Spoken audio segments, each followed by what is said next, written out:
Bonjour, bienvenue dans ma bibliothèque. Nous sommes à Montréal le 20 octobre 2013. Mon nom est Bruno Lalonde. Aujourd'hui, je vous parle de ceci. Le dernier livre de Pierre Mérault, Toute la noirceur du monde. Petite vidéo que j'offre à mon ami David Giroux, connu également sous le nom du Huron, le Huron.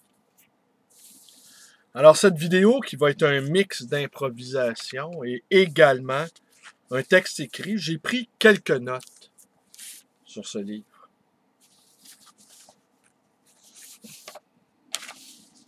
Quand on ne sait pas que penser d'un livre, on en dit du mal. Voilà ce qu'assénait Bernard Franck qui s'y connaissait en formule lapidaire. J'ai donc décidé de prendre le contre-pied de cette formule à propos d'un livre de Pierre Mérault, Toute la noirceur du monde. J'en dirai donc du bien, tout en continuant à ne pas savoir quoi en penser.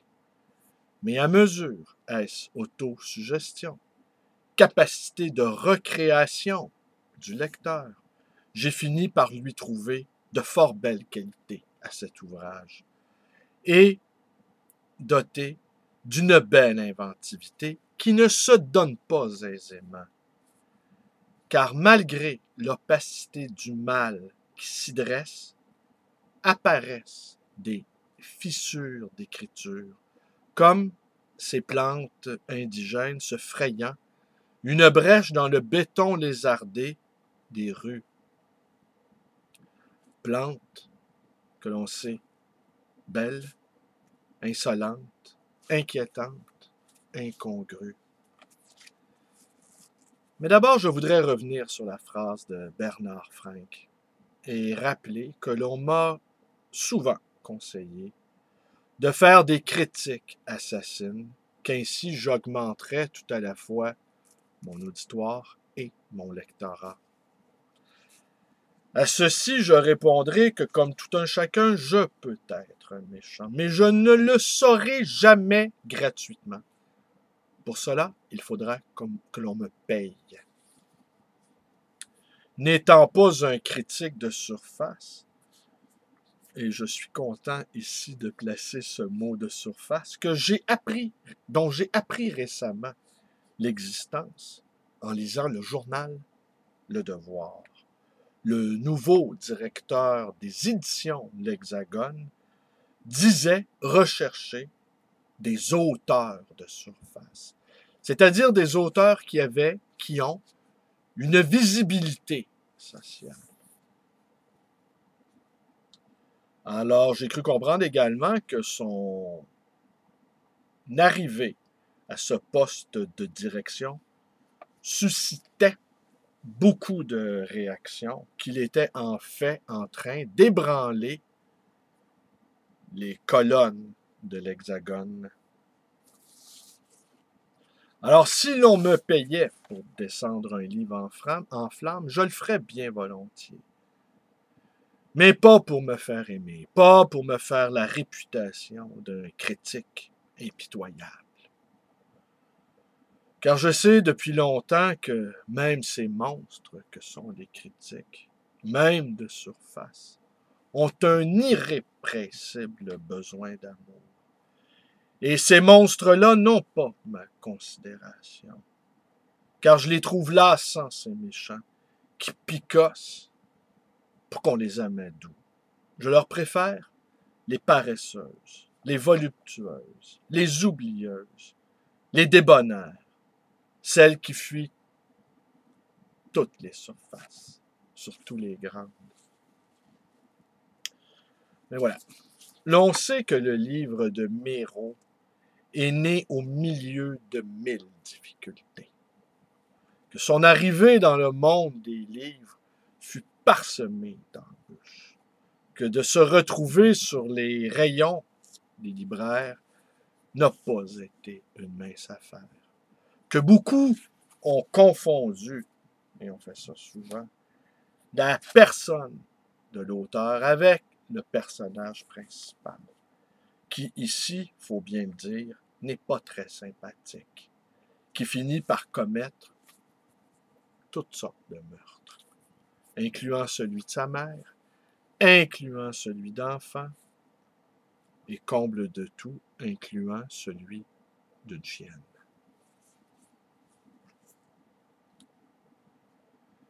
C'est un roman sociologique, un roman miroir, autrement dit. On pense tout de suite à Houellebecq. Houellebecq qui a réinventé le genre, mais qui depuis bloque les portes d'entrée. Chacun semble dire un Houellebecq, ça suffit, nous en avons assez. Nous avons besoin de joie, nous avons besoin d'optimisme, nous avons besoin d'une armée d'Alexandre Jardin pour nous égayer atrocement. La désolante affaire Richard Millet est là pour nous le rappeler. Oui, donc, le livre de roman Méraud, de Pierre Méraud, est un roman sociologique. Mais il a des qualités d'écriture, ce livre, que l'on ne retrouve pas chez Houellebecq, le créateur du no-style. Celui dont on a tant loué l'absence de style, style miroir de l'homme sans qualité, du citoyen lambda. Donc de l'homme sans qualité et bientôt sans défaut, ce qui sera bien pire. Il y a là, dans le travail de Méraud, un véritable travail d'écriture. Des éclairs qui déchirent les ténèbres, ce qui rend le livre un peu plus troublant. Des moments de beauté qui apparaissent soudainement, des moments de rêverie également lorsque le personnage principal, dans son rêve, rencontre son père sous la forme d'une vieille tortue et qui, à perte, lui confie des conseils que l'auteur n'entendra pas. Et il y a des moments d'humour atroce dans ce livre. Lorsque, par exemple, le personnage principal retrouve dans la maison familiale, dans le sous-sol, un petit four crématoire qu'avait fabriqué son grand-père devenu à demi fou par les horreurs de la Deuxième Guerre mondiale. Alors même cet humour-là atroce n'allège pas l'opacité de ce livre.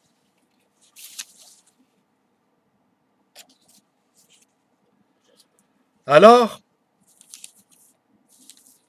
j'ai noté quelque chose qui, au début, je n'y ai pas pris garde, car ça m'apparaissait comme une sorte de faiblesse stylistique, une sorte d'oubli. Et à la page 124, si je ne m'abuse, ou 129, autour de, ouais, 129, le personnage principal se met à glousser. On pourra dire, il n'y a rien là d'étonnant. Tous les personnages de roman peuvent être en droit de glousser. Quand ils ont du plaisir, glousser quand les mots leur manquent, glousser quand ils jugent qu'ils en ont assez dit ou qu'ils peuvent dire les choses autrement. Alors j'ai lu ceci, j'ai gloussé, mais ça m'a fait un peu peur. Je lui ai dit qu'elle n'était pas elle-même un modèle de vertu. Elle m'a demandé de répéter, elle ne comprenait pas ma phrase. J'ai haussé les épaules. Je me suis souvenu d'elle quand elle peinait en classe, au premier rang, le front plissé tel un engrais noir. Je lui ai expliqué. J'ai rajouté qu'elle jouait double jeu. Sa morale, ses parents, son Seigneur Jésus-Christ, tout ça alors qu'elle faisait des pipes à Pigalle. Elle a raccroché sur ce mot « bâtard ». Alors voilà notre personnage principal qui se met à glousser. Mais à mesure qu'il s'enfonce dans l'horreur, à mesure qu'il multiplie ses crimes de plus en plus monstrueux, incluant tuer des enfants, et qui l'encourage également parce que notre personnage principal, ouais, tenez, je vais passer tout de suite à ça avant d'oublier, notre personnage principal est un professeur de lycée, complètement désabusé, complètement écœuré par l'atmosphère déliquescente qui règne en France. On n'utilisera pas le mot de décadence, parce que ce mot de décadence-là, comme vous le savez, appelle à une restauration. Et la restauration se fait toujours en faisant couler le sang. Il n'y a jamais de restauration morale sans que la violence entre en jeu.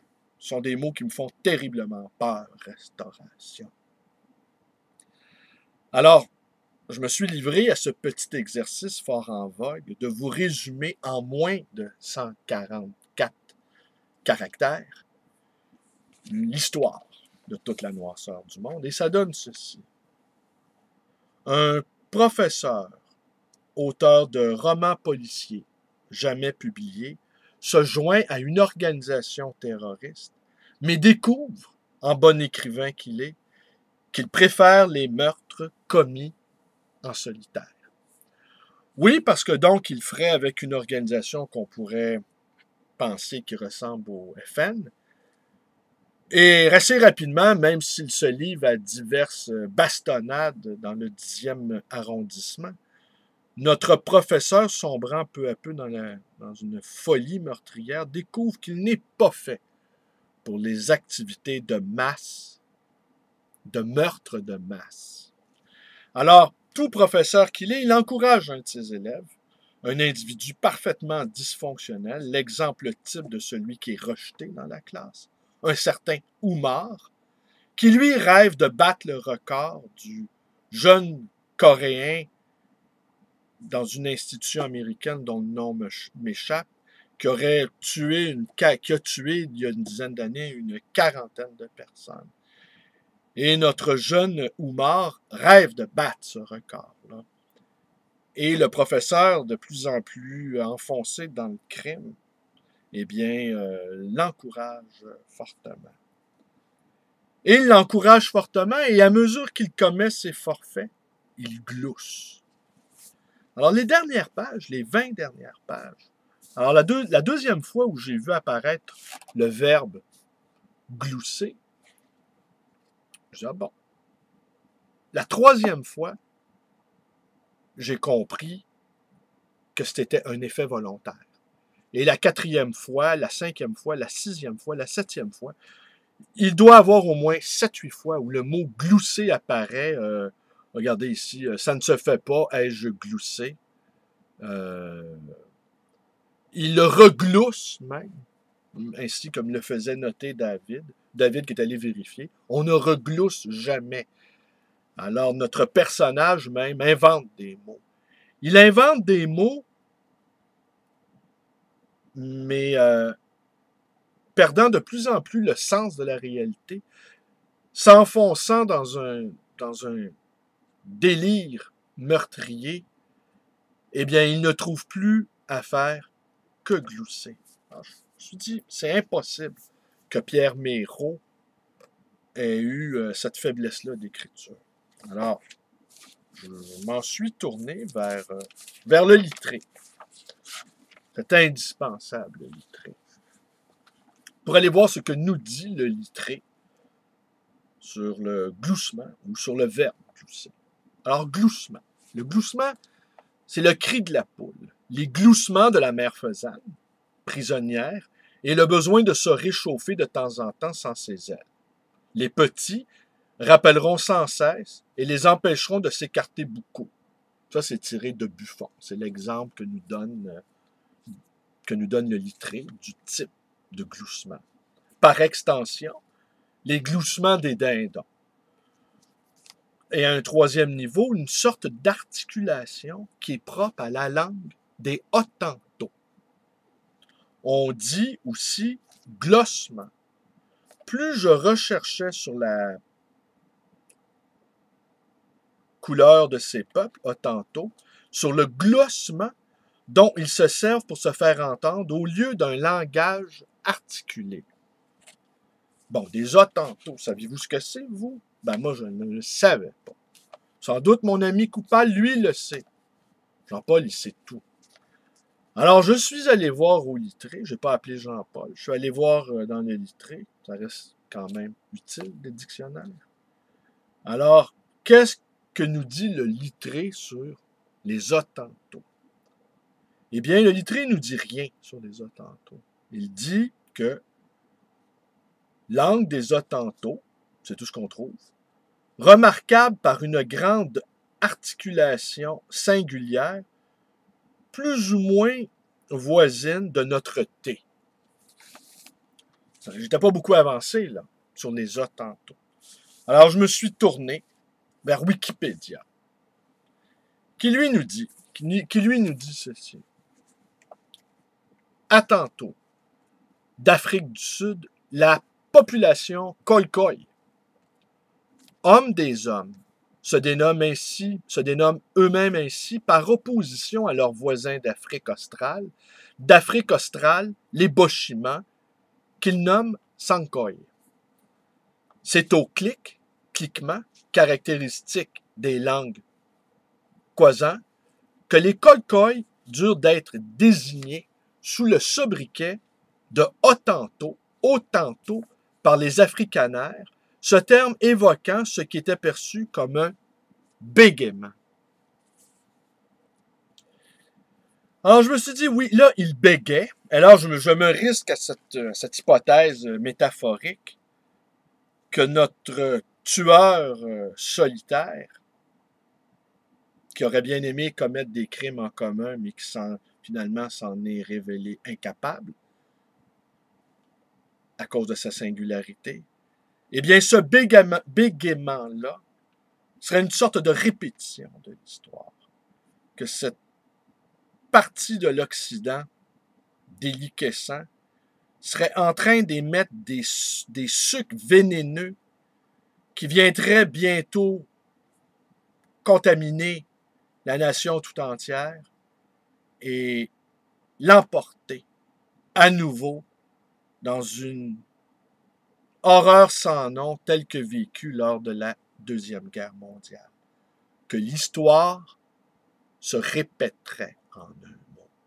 Et que notre professeur de lycée désabusé serait en quelque sorte l'éclaireur de cette catastrophe à venir. Alors, ce que nous dit aussi, pour conclure ici, ce que nous dit Wikipédia sur les Hottentots, c'est présent dans cette partie du monde depuis une trentaine de milliers d'années, de même que les peuples des Boshimans, et auteurs de remarquables gravures et peintures rupestres, ils ont été progressivement refoulés par une vague bantoue au cours des 3 derniers millénaires, l'arrivée des colons hollandais, huguenots puis britanniques a accentué leur déclin. Alors, je vais vous lire un petit passage, on va conclure là-dessus. Livre, alors, qui se lit aisément. Comme je vous disais, le style, il y a des images qui sont fulgurantes. Et j'ai pensé que Pierre Mérault avait écrit ce livre-là, au fond, pour s'exorciser lui-même, pour aller extraire toute la négativité qu'il était lui-même en train de sécréter devant ce qu'il faut bien appeler une sorte de barbarie rampante, une sorte de perte de sens multiple à tellement de niveaux, et qu'il a créé un livre qui est jubilatoire dans l'horreur, et que si chacun d'entre nous explorions ce côté sombre de notre personnalité que nous avons tous, cette part de ténèbres que nous préférons bien souvent projeter sur autrui, eh bien, ça pourrait donner un livre comme celui-là. Alors, je l'ai vu aussi comme un livre d'exorcisme. J'ai joui à quelques endroits. Je me dis, il va trop loin. Il va trop loin, il exagère. Mais, vous le savez, bien souvent, On n'exagère pas assez si on veut s'approcher d'un plus près de la réalité. Je vais quand même vous lire un petit passage en vous quittant là-dessus.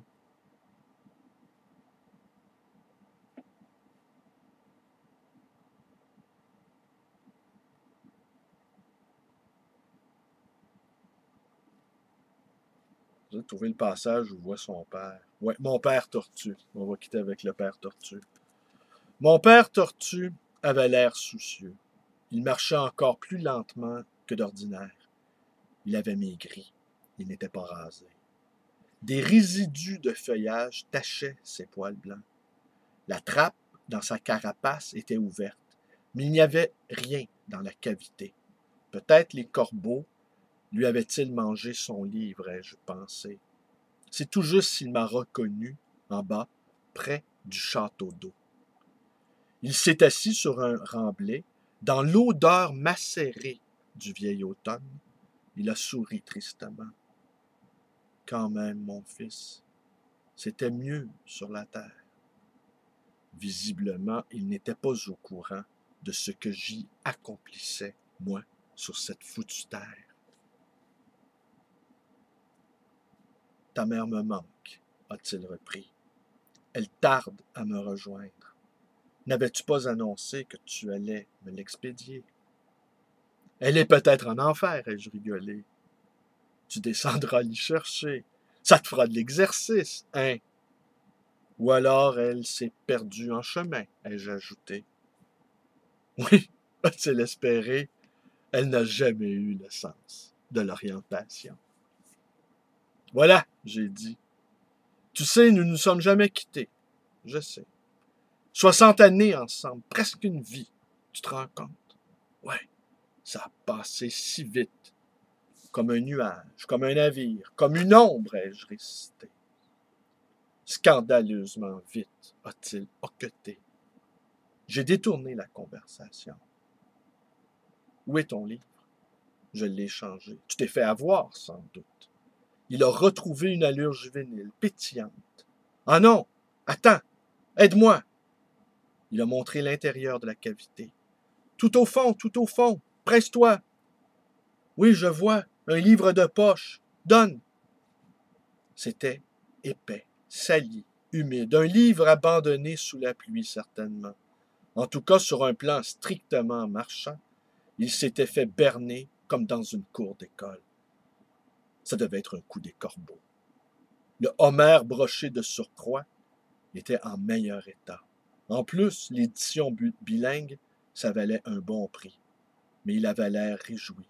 Et puis, visiblement, il y avait des trafics ici. Alors, comme c'était un type juste et sage, capable quand même d'associer à la persuasion verbale ces 2 points d'honnête homme, il se débrouillerait bien pour récupérer d'autres bouquins. Voilà, toute la noirceur du monde. Je vous remercie d'être avec moi. Vous connaissez la suite, toutes les suites possibles. Vous pouvez vous abonner à ma chaîne, vous pouvez me téléphoner dans le 514-736-0999. Vous pouvez également me rendre visite à cette librairie d'occasion et d'anciens, le livre Voyageur. Et vous pouvez également aller visiter ma page Facebook qui est ouverte à tout vent. Vous pouvez devenir un ami. Ça, c'est quand même quelque chose. Oui, c'est quelque chose pour moi, que vous soyez mon ami. Et vous pouvez devenir aussi un ami militant, le côté politique de ma personnalité, et un ami lisant, le côté givré de ma personnalité. Allez, merci et bonne journée, bonne soirée à tous.